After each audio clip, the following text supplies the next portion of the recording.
Okay, good morning everyone. Today I have start right and obligation of patentee in India. Bharat में patent के अधिकार और दायित्व क्या है, इसके बारे में आज विस्तार से चर्चा करेंगे, जो बहुत ही महत्वपूर्ण विषय है।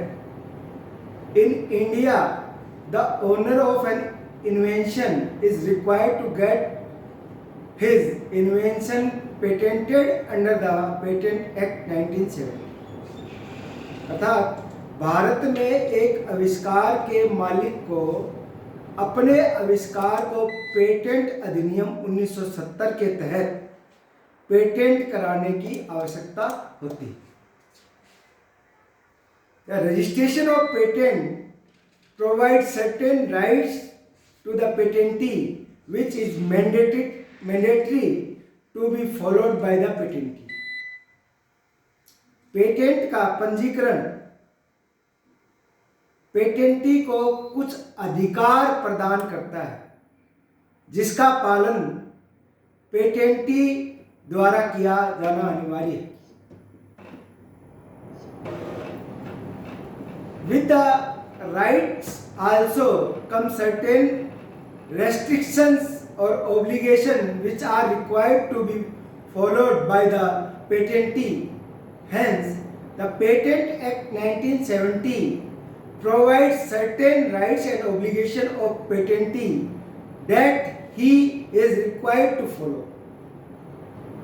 Additionally, the controller of patent also awards some rights and obligations of patentee to be followed by the patentee in order to comply with the provisions of patentee, and it's a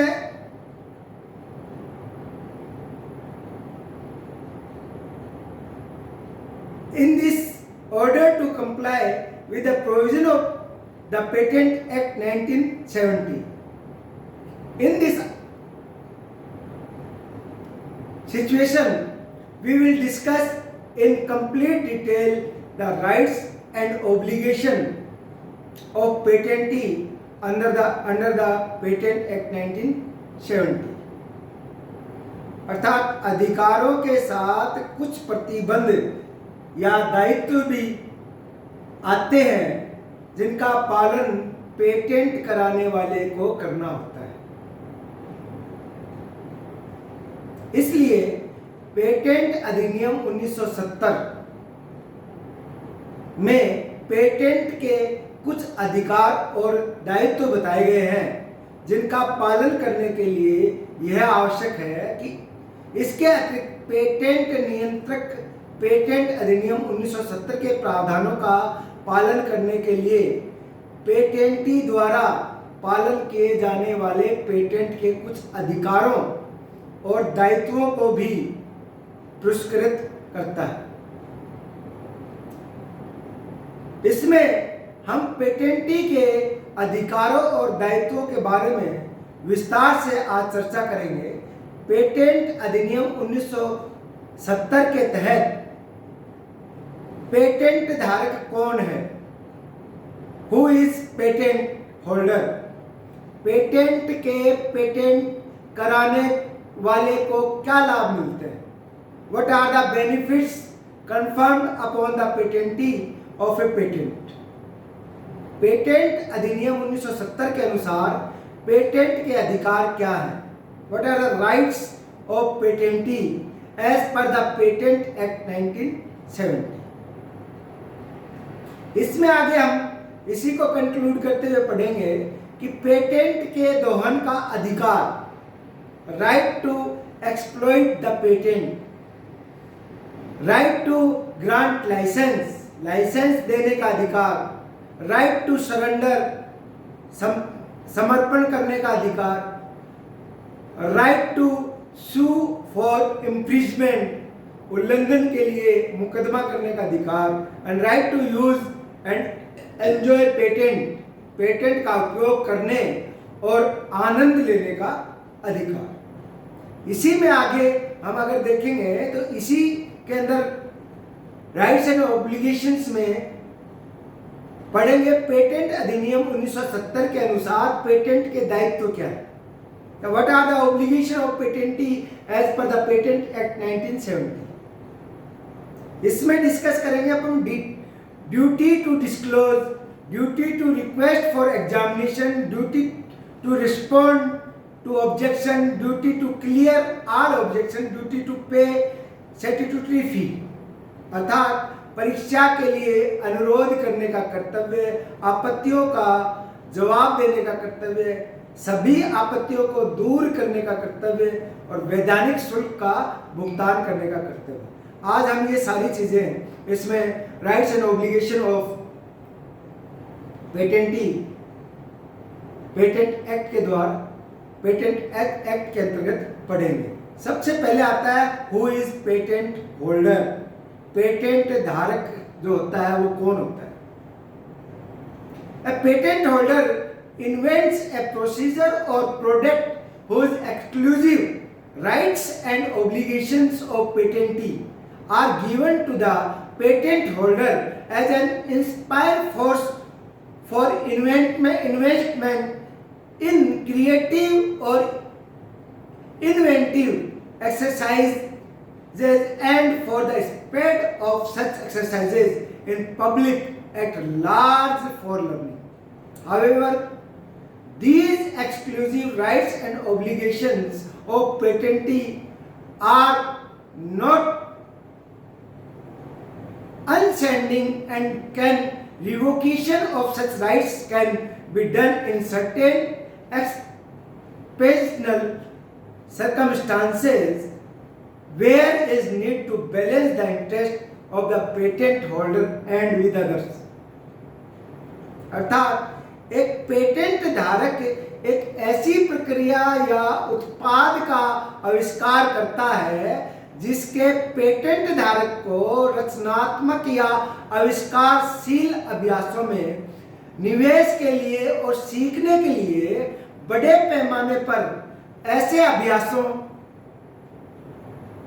Dipendra time पे आया करो यार, हाँ, सीखने के लिए बड़े पैमाने पर ऐसे अभ्यासों के प्रसार के लिए पेटेंट धारक को पेटेंट के अनन्य अधिकार और दायित्व दिए जाते हैं। हालांकि पेटेंट के ये अनन्य अधिकार और दायित्व अंतहीन नहीं है और ऐसे अधिकारों का निरसन कुछ असाधारण परिस्थितियों में किया जा सकता है जहां पेटेंट धारकों और अन्य लोगों के हितों को संतुलित किया जाना आवश्यक होता है। विकास बेटा टाइम पे आया करो, बीच में डिस्टर्ब होता है ना।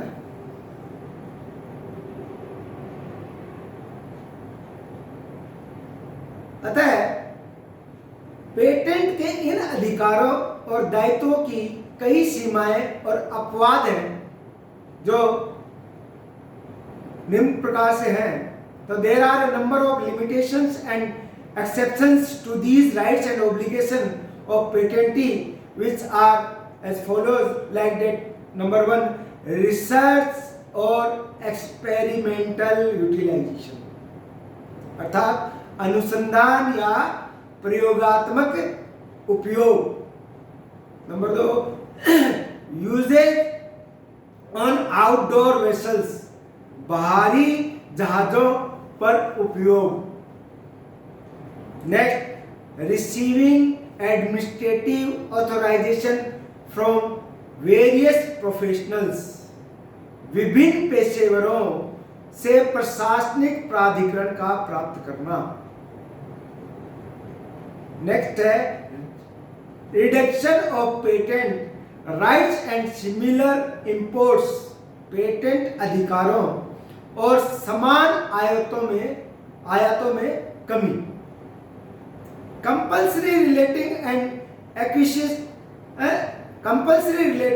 एंड एक्विजिशन और use of inventions by the government, अनिवार्य संबंधित और अधिग्रहण या सरकारों द्वारा आविष्कारों का प्रयोग। ये जो बातें थी, मैंने 4 बातें बताई थी, ये किस में आती है? पेटेंट के इन अधिकारों और दायित्वों की जो सीमाएं बताई गई हैं वो अपवाद है, जो मैंने ये 4-5 अपवाद आपको बताए। इसी प्रकार से भले ही सीमाएं या अपवाद हो, फिर भी पेटेंट धारण करने की अवधि अपरिवर्तित रहती है। इस प्रकार एक पेटेंट अनन्य अधिकारों और दायित्वों का एक समूह है जो एक राज्य द्वारा आविष्कार के आविष्कारक या उसके असाइनी को आविष्कारक के आविष्कार के प्रकटीकरण के बदले एक निश्चित समय अवधि के लिए दिया जाता है।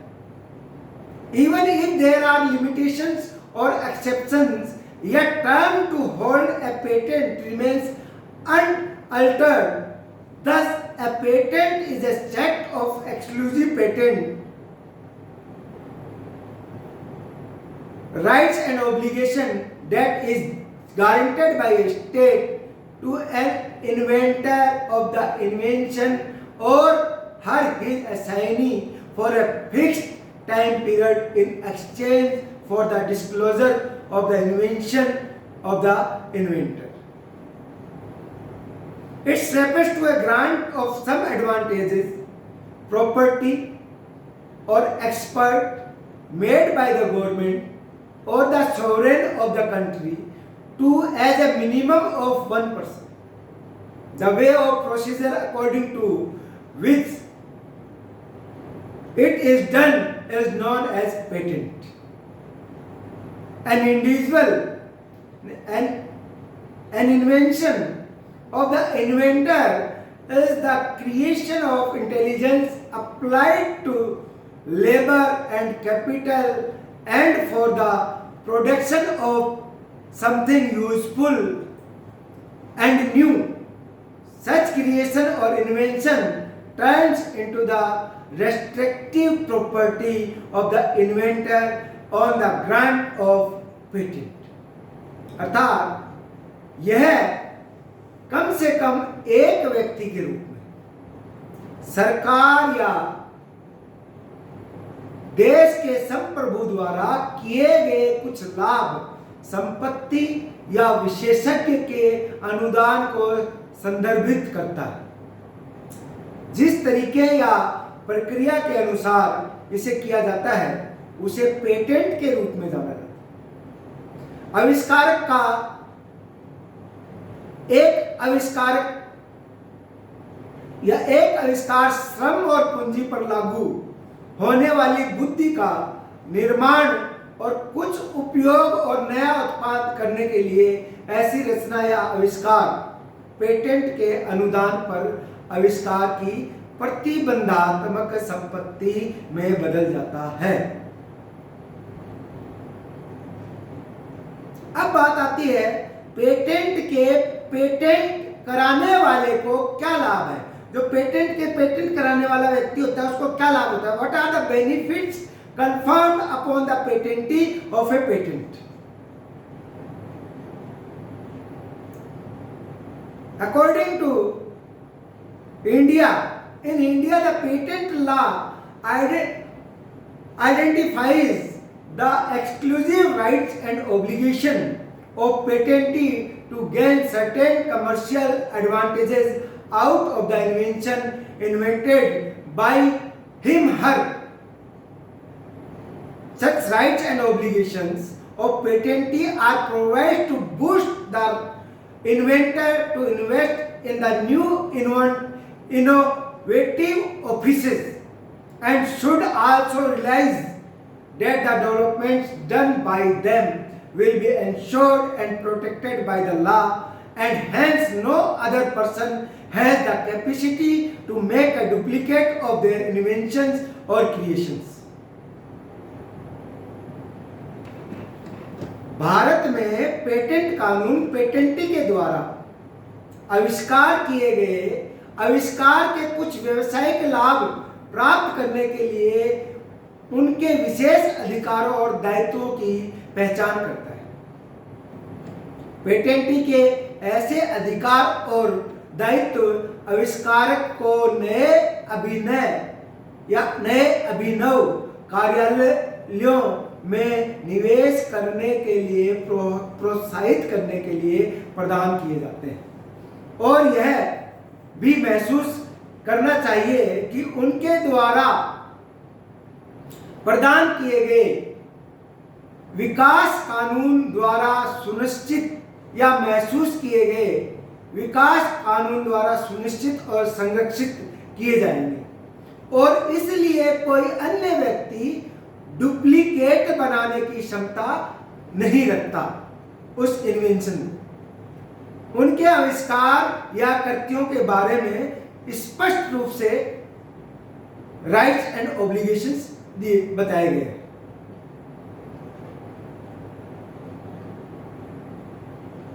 Such protection is provided for a certain time period.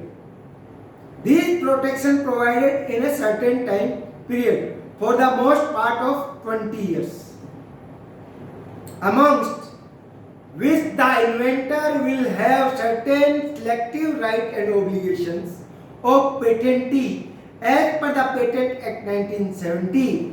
When a patent comes in all reality or real.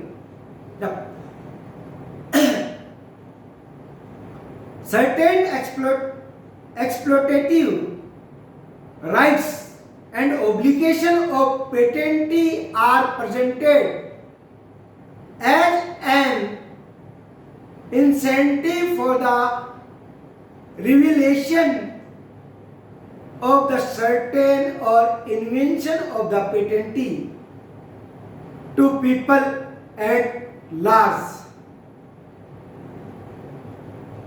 अतः इस तरह की सुरक्षा एक निश्चित समय अवधि,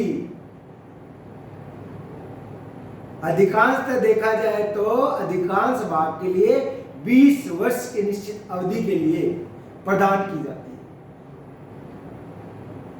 और 20 वर्ष के बाद भी अगर वो रिन्यूअल करवाना चाहे तो रिन्यूअल करवा सकता है।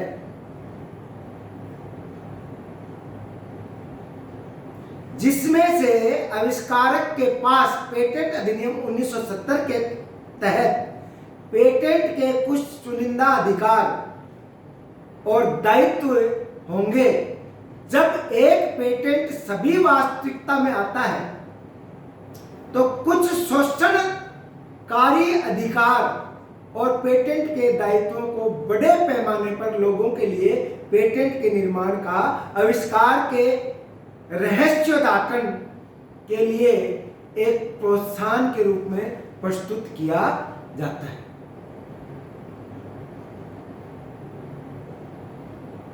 These controlling rights and obligations patentee are generally for a time period of 20 years and are also assignable, thus enabling the patentee of the patent to get a license for the invention and maximize the profit associated with such an invention. Priyanshu महर्षि यार 11:30 हो गए, 11 बजे आया करो please, don't disturb. Patent के ये नियंत्रक अधिकार है और दायित्व है, आमतौर पर 20 वर्षों की समयावधि के लिए तो होते हैं और असाइन करने योग्य भी होते हैं, लेकिन इस प्रकार पेटेंट को आविष्कार के लिए लाइसेंस प्राप्त करने और इस तरह के आविष्कार से जुड़े लाभ को अधिकतम करने में सक्षम बनाता है।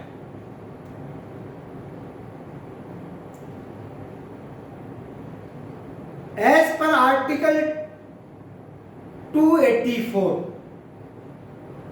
of the TRIPS agreement या trade related aspect of intellectual property rights agreements provide that TRIPS under Article 284. So that under Article 284, according to TRIPS,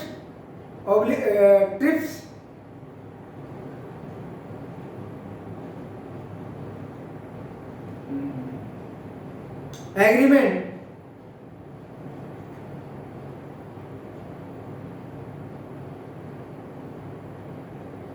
trips बौद्धिक संपदा अधिकार के व्यापार संबंधित पहलू जो एग्रीमेंट था उसमें अनुच्छेद 284 के अनुसार समझौता पेटेंट के कुछ अधिकार और दायित्व बताए गए हैं, वो मैं बताता हूं आपको। उसमें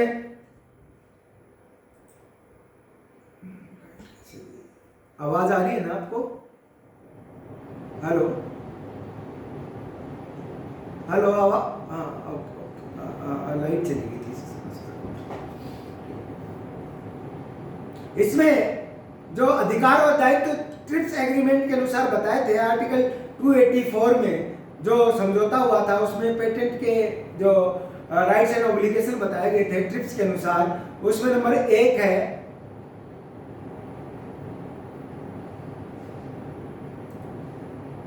एक पंजीकृत पेटेंट को अपने मालिक को विशेष अधिकार प्रदान करने चाहिए। A registered patent should confirm the exclusive rights on its owner.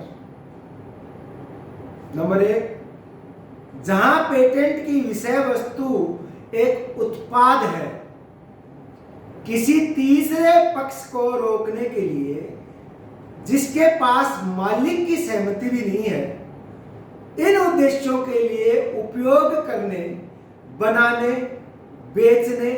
बेचने या आयात करने के कृत्यों से ऐसे उत्पाद का मालिकाना है। अर्थात where the patent subject matter is a process to prevent any third party which is also not having the consent of the owner from the acts of using, making, offering for selling, sales or importing for these purposes, at least the product that is obtained directly by such a process. जहां patent की विषय वस्तु एक प्रक्रिया है, किसी भी तीसरे पक्ष को रोकने के लिए जिसके पास मालिक की सहमति भी नहीं है, इन उद्देश्यों के लिए कम से कम उत्पाद का उपयोग करने, बनाने, बेचने या आयात करने के कृत्यों से जो इस तरह की प्रक्रिया से सीधे प्राप्त होता है। नेक्स्ट है, the owner of the patent should also have the right to transfer by succession or assign the patent and to conclude the licensing contracts. Patent के मालिक को भी उत्तराधिकार द्वारा हस्तांतरण या पेटेंट सौंपने और लाइसेंसिंग अनुबंधों को समाप्त करने का अधिकार होना चाहिए। ये भी ट्रिप्स एग्रीमेंट में बताया गया। अब बात आती है, what are the rights of patentee as per the patent act 1970। Patent अधिनियम 1970 के अनुसार पेटेंट के अधिकार क्या है? What is the rights? तो भारत में पेटेंट का अनुदान पेटेंट धारक को पेटेंट किए गए आविष्कार का उपयोग करने या बनाने या आविष्कार से संबंधित पेटेंट प्रक्रिया का उपयोग करने के लिए विशेष मॉडल देता है। ये पेटेंट अधिनियम 1970 के तहत पेटेंट के कुछ अधिकार और दायित्व निहित हैं, जो कई प्रकार के अधिकार है। A grant of patent in India gives the patentee the exclusive model to utilize or make the patented invention or utilize the patented procedure related to the invention. Certain rights and obligations of patentee are enriched, assigned under the Patent Act 1970. पहला अधिकार क्या है देखते हैं। जहां किसी उत्पाद के लिए पेटेंट का अनुदान दिया जाता है, किसी भी तीसरे पक्ष को उसकी सहमति नहीं है। भारत के क्षेत्र में ऐसे उत्पादों के लिए पेशकश, उपयोग, बिक्री के लिए बनाने, आयात या निर्यात करने के लिए भी कार्य से रोकने का विशेष अधिकार है। Where the grant of patent is done for a product, the exclusive rights to patent any third party who is not having her consent for any act of offering, using, making, for sale, importing or exporting for such products in the territory. Next, where the subject matter associated with the patent is a process, the exclusive right to prevent any third party who is not having her consent from any act of offering, using, making, for sale, importing or exporting for such products that are directly obtained from the process in the territory of India.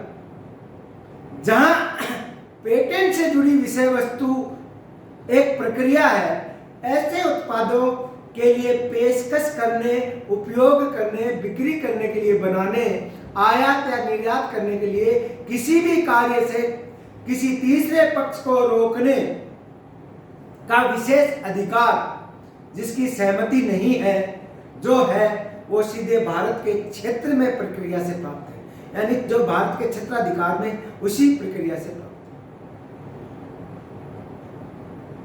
Next right आता है, मोreover the product produced by the patentee should not be such that it can not be patented in India as per section 48 of Patent Act 1970.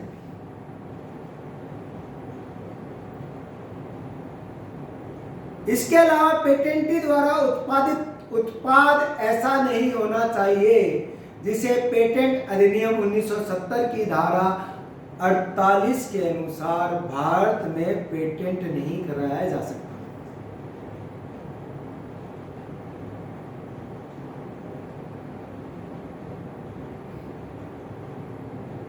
ये तो थे अधिकार, rights, जो patent act के अंतर्गत बताए गए। इसी प्रकार से भारत में पेटेंट का जो विस्तृत अधिकार है वो भी कई अधिकार हैं, उसके बारे में अपन चर्चा करेंगे one by one. The elaborate right of patentee in India, Bharat में पेटेंट के विस्तृत अधिकार हैं। Number 1, right to exploit the patent, right to exploit the patent. When the new invention is a product, the patent has the exclusive right to use, make, import or sell for these purposes related to an invention in India. On the other hand, when the invention of the inventor is a procedure or process of manufacturing of any article or substance, the right to exploit means the exclusive right exercised to use the procedure or method in the territory of India. तो पहला क्या है, right to exploit the patent, यानी कि patent के दोहन का अधिकार। जब नया आविष्कार एक उत्पाद होता है तो पेटेंटी के पास भारत में किसी भी आविष्कार से संबंधित इन उद्देश्यों के लिए उपयोग करने, उसको बनाने, आयात करने या बेचने का विशेष अधिकार होता है। दूसरी ओर जब आविष्कारक का आविष्कार किसी वस्तु या पदार्थ के निर्माण की प्रक्रिया है तो शोषण के अधिकार का अर्थ भारत के क्षेत्र में जो अनन्य अधिकार का प्रयोग या प्रक्रिया या पद्धति का उपयोग करना है उससे संबंधित है। नेक्स्ट इसमें आता है right to grant licence, licence देने का अधिकार।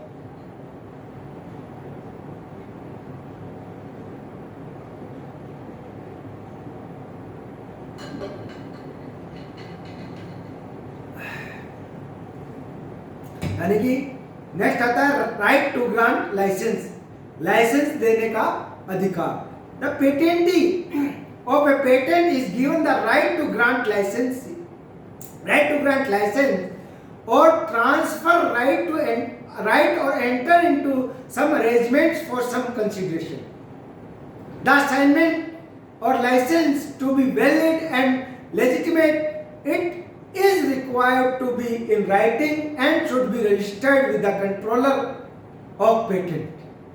Unless a document of assignment of a patent is not registered, it is not admitted as evidence of title of the patent, and such as rule is applicable to the assignee nor the assigner. As per section 69(5) of the Patent Act 1970। भैया योगेश्वर यार ये कौन सा time है अभी?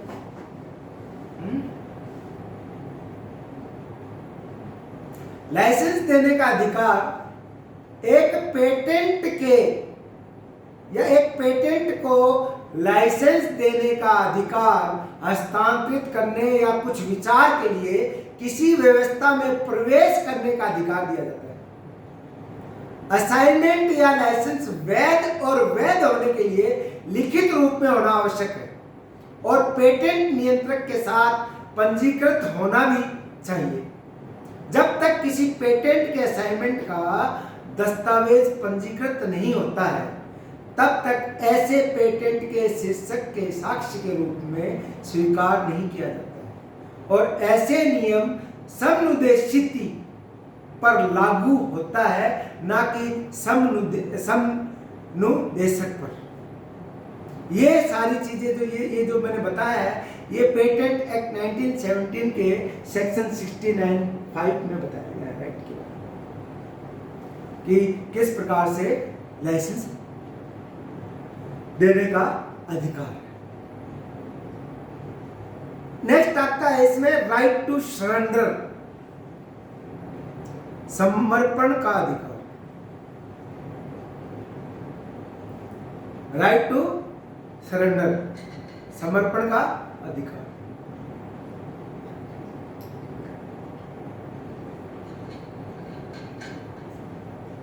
Right to surrender by giving notice in the prescribed manner.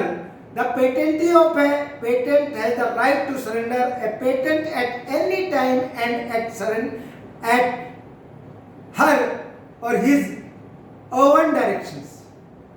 The advertisement for such an offer of surrenders is required to be done in the journal. The publication is done to give an opportunity to the people to oppose the offer of surrender of the patentee. This is done when the patentee apprehends his/her non-performance of the patent in the future and upon which he decided to surrender the patent.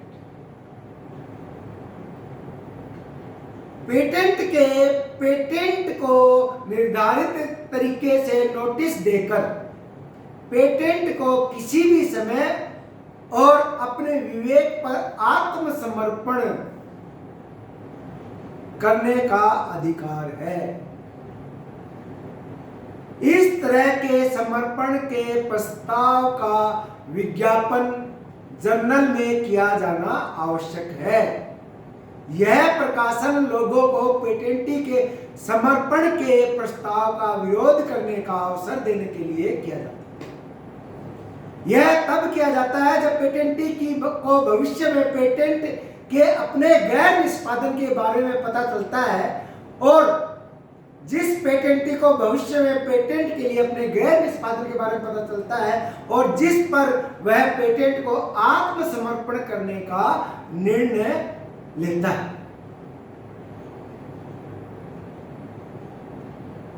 इसमें next आता है right to sue for infringement, मुकदमा करने का अधिकार। Right to sue for infringement, मुकदमा करने का अधिकार।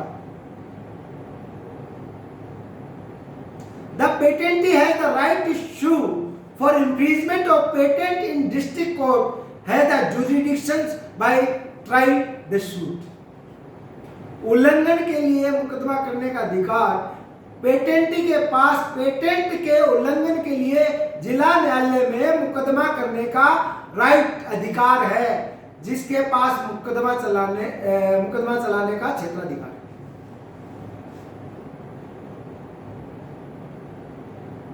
नेक्स्ट आता है right to use and enjoy patent, patent का उपयोग करने और आनंद लेने का अधिकार। The patentee of the patent has the exclusive right to exercise, make, utilize, convey, or offer, or the patented substances or article in India, or to practice or utilize, or process or techniques associated with the invention. Such right can be exercised either by the patentee himself, herself, or by his, her licensee or agents.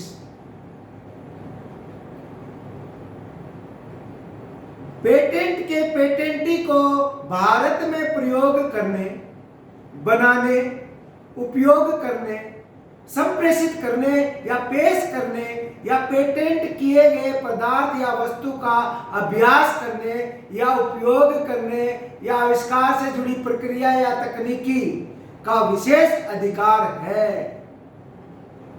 इस तरह के अधिकार का प्रयोग या तो पेटेंटधारी द्वारा स्वयं किया जाएगा या लाइसेंसधारियों या एजेंटों द्वारा किया जा सकता है।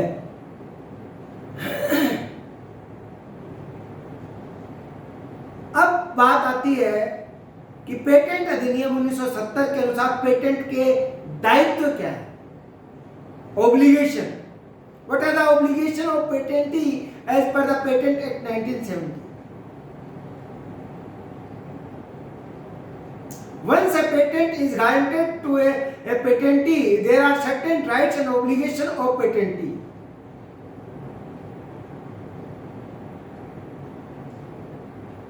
एक बार एक पेटेंट को एक पेटेंट प्रदान कर दिया जाता है, उसके बाद पेटेंट के कुछ अधिकार और दायित्व होते हैं, और वो अधिकार और दायित्व जो है उसके बारे में अपन चर्चा करते हैं। Number 1, duty to disclose. Duty to disclose, प्रकट करने का कर्तव्य।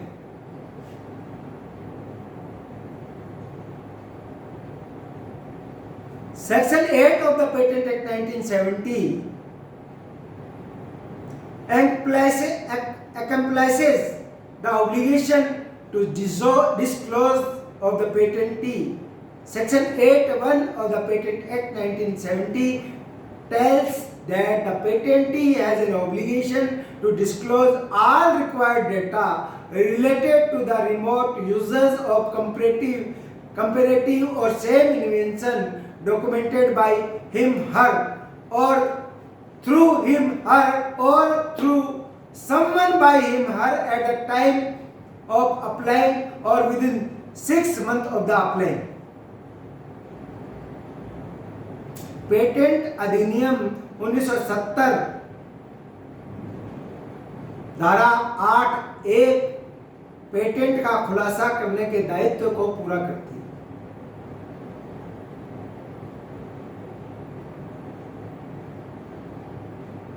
धारा 1 बताती है कि पेटेंटधारी का दायित्व है कि वह तुलनात्मक या उसी अधिकार के दूरस्थ उपयोग से संबंधित सभी आवश्यक डेटा का खुलासा करे जो उसके द्वारा, उसके माध्यम से या उसके द्वारा किसी के माध्यम से प्रलेखित है। उसे आवेदन करते समय या आवेदन करने के 6 महीने के भीतर ये कर लेना चाहिए। ये उसका दायित्व। The patentee of a patent is required to record an announcement of all the listed particulars viewing the application, and in addition to the above, an endeavor to disclose all the points of interest of any subsequent application that might to be documented at the future stages. एक patent को आवेदनों को देखने वाले सभी सूचीबद्ध विवरणों की घोषणा दर्ज करने की आवश्यकता होती है, और उपरोक्त के अलावा भविष्य के चरणों में दस्तावेज किए जाने वाले किसी भी वाद के आवेदनों के सभी रुचि के बिंदुओं का खुलासा करने का प्रयास करना होता है।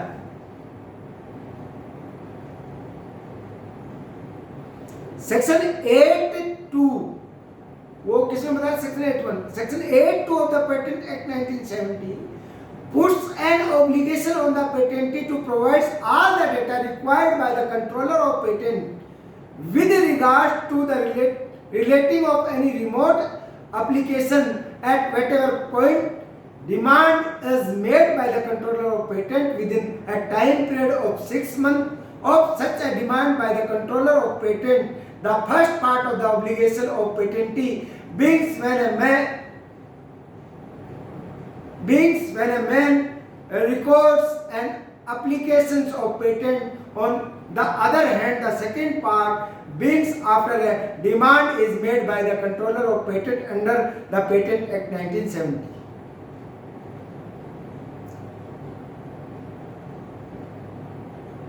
पेटेंट अधिनियम 1970 की धारा 8(2) बताती है कि पेटेंट नियंत्रक कंट्रोलर द्वारा किसी भी बिंदु पर किसी भी दूरस्थ एप्लीकेशन से संबंधित मांग के संबंध में पेटेंट नियंत्रक द्वारा आवश्यक सभी डेटा प्रदान करने के लिए पेटेंट पर एक दायित्व डालता है। जो कंट्रोलर पेटेंट के लिए ऑब्लिगेशन डालता है, पेटेंट नियंत्रक द्वारा ऐसी मांग की 6 महीने की अवधि होती है। 6 महीने की समय अवधि होती है। पेटेंटी के दायित्व का पहला भाग तब शुरू होता है जब कोई व्यक्ति पेटेंट के आवेदन को रिकॉर्ड करता है। दूसरी ओर पेटेंट अधिनियम 1970 के तहत पेटेंट नियंत्रक द्वारा मांग किए जाने के बाद दूसरा भाग शुरू होता है जब कंट्रोलर डिमांड करता है। नेक्स्ट आता है duty to request for examination, परीक्षा के लिए अनुरोध करने का कर्तव्य। Not like other intellectual property right, the registration process of registration of patent does not accommodate any kind of program examination of the grant of patent application in the procedure above mentioned as indicated by section 11(b) of the Patent Act 1970.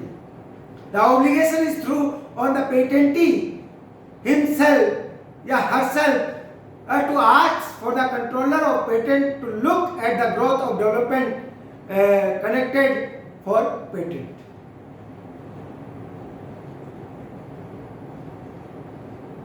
परीक्षा के लिए अनुरोध का कर्तव्य के अंतर्गत अन्य बौद्धिक संपदा अधिकारों की तरह नहीं है। पेटेंट के पंजीकरण प्रक्रिया पेटेंट आवेदन के अनुसार किसी भी प्रकार की कर्मादेशित परीक्षा को समायोजित नहीं करती है।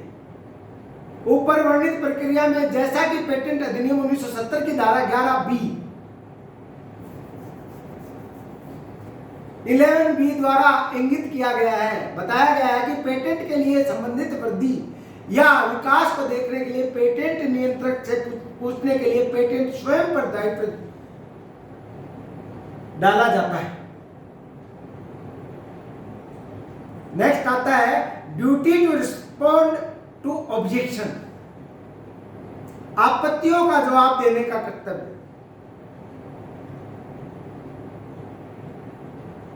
The controller of patent before accepting the examination request passes it to be the analyst who looks at the growth and gives a report to the controller of patent known as the first examination report, FER, first examination report. On certain cases, there may be some protest which will be brought up in the first examination report. It is the right of the patentee to reply of such opposition, complaints and consent to the corresponding within a time period of a year of the issuance of the first examination report, FER, filing with the application of the patentee will be considered to be surrendered by the controller of patent.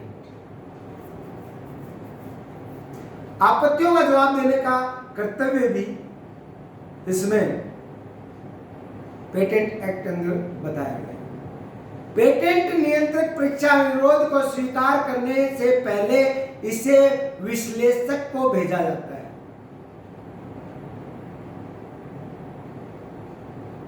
जो विकास को देखता है और patent नियंत्रक को एक report देता है जिसे प्रथम परीक्षा report FER first examination report FER के रूप में जाना जाता है। कुछ मामलों में कुछ विरोध हो सकते हैं जिन्हें पहली परीक्षा रिपोर्ट में लाया जाएगा। यह पेटेंटी का राइट है, अधिकार है कि वह पहली परीक्षा जारी होने के 1 वर्ष की समयावधि के भीतर विपक्षी या ऐसे विपक्षी की शिकायतों का जवाब दे और संबंधित पर सहमति प्रदान करे। FER रिपोर्ट यानी कि फर्स्ट एग्जामिनेशन रिपोर्ट के गिरने पर पेटेंट नियंत्रक द्वारा पेटेंटी के आवेदन को अभ्यर्पित माना जाता है और उसको सरेंडर माना। नेक्स्ट आता है duty to clear all obligations, duty to clear all objections.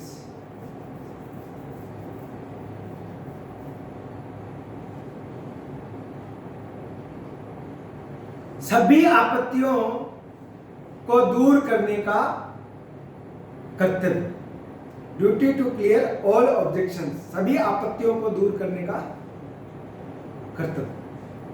It is the obligation of the owner of the patent to respond to the raised objection as well as to clear and remove each one of the raised objections, and in addition certain oppositions raised against his/her invention in the event that the controller of patent has not fulfilled he/she. It may also required a meeting also.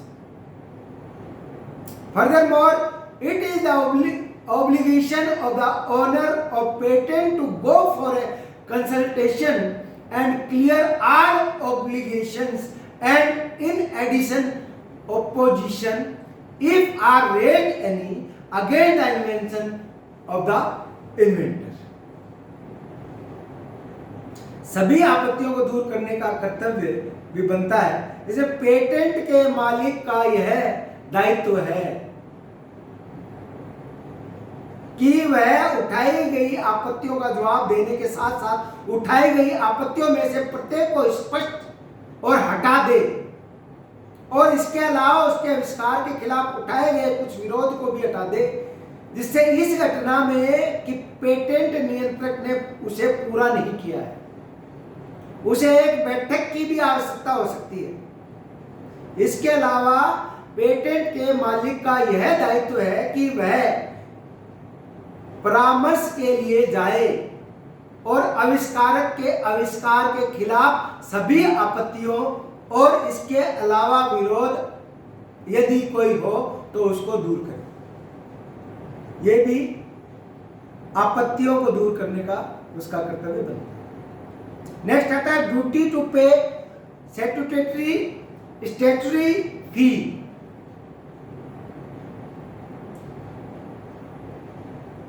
Statutory फी के लिए भी duty बनती है, अर्थात वैधानिक शुल्क का भुगतान करने का कर्तव्य। स्टैट्यूटरी फी पे ड्यूटी टू पे स्टैट्यूटरी फी, वैधानिक शुल्क का भुगतान करने का कर्तव्य।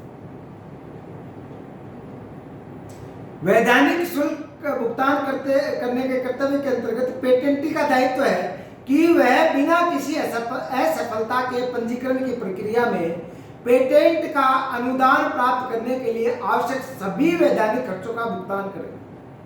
पेटेंट के अनुदान के लिए उसके आवेदन का प्रबंधन नहीं किया जाएगा। पेटेंट अधिनियम 1970 की धारा 142 वैधानिक शुल्क के भुगतान की मान्यता प्राप्त करता है या बताता है।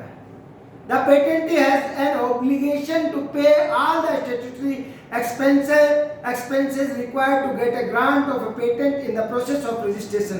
Without failure, generally her application for the grant of patent won't be managed. Section 142 of the Patent Act 1970.